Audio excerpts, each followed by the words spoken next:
Hanouka signifie en hébreu inauguration, parce que au IIe siècle avant notre ère, très précisément en l'an 167, se déclenche une révolte contre la puissance dominante de la Judée à l'époque, les Gréco-Syriens, les Séleucides. Et ce sont les Asmonéens, les Maccabim, une branche des prêtres qui mènent la révolte et parviennent à libérer le temple, à le purifier de tout le culte idolâtre qui s'y était installé. Et cet événement est resté dans la mémoire d'Israël comme une très grande victoire, une victoire qui a restauré l'âme et l'esprit du judaïsme.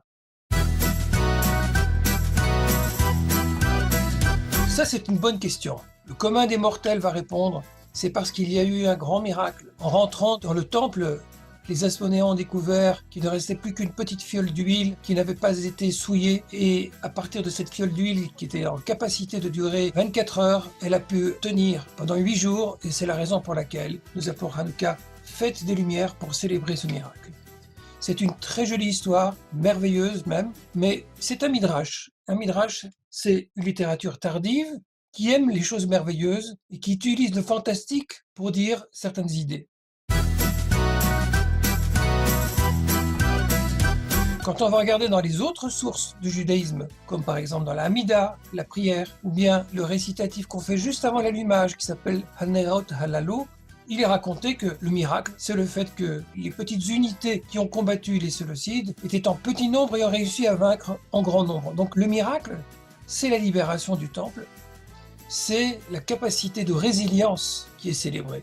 Si ça s'appelle Fête des Lumières, c'est très probablement pour deux raisons. La première, c'est que de nombreuses inaugurations du temple, dont la première, s'est passée avec l'introduction du feu céleste, du feu divin, dans le temple. Que depuis toujours, la présence du feu, le feu perpétuel, est un signe de la présence divine. Donc, quand on appelle ça Fête des Lumières, c'est pour dire que à Hanouka, quelque chose a été restauré dans le lien entre Dieu et son peuple. Et puis la deuxième raison qui fait que ça se passe justement à Hanouka en plein hiver, c'est qu'au cœur de l'hiver, c'est le retour de la lumière. Et ça se passe au solstice d'hiver. Ça non plus, ce n'est pas par hasard que la fête s'est greffée au moment où la lumière commence à revenir dans le monde.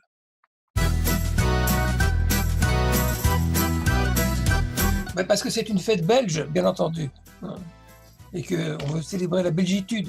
Non, on va dire très sérieusement que si on mange des mets frits, c'est parce que ce qui est à l'honneur, c'est l'huile.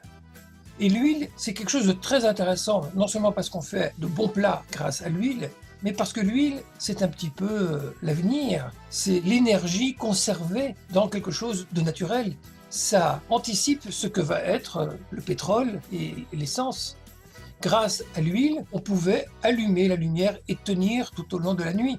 Puisque une des choses qu'ont fait les Asmonéens, c'est restaurer dans le temple l'allumage de la menorah, peut-être aussi l'usage de l'huile d'ailleurs, pour faire ce qu'on appelle l'onction, c'est-à-dire donner un caractère sacré à tous les objets qui étaient réintroduits dans le temple.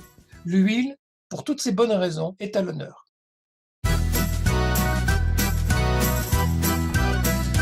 La garniture préférée pour les beignets, c'est une salade de crevettes.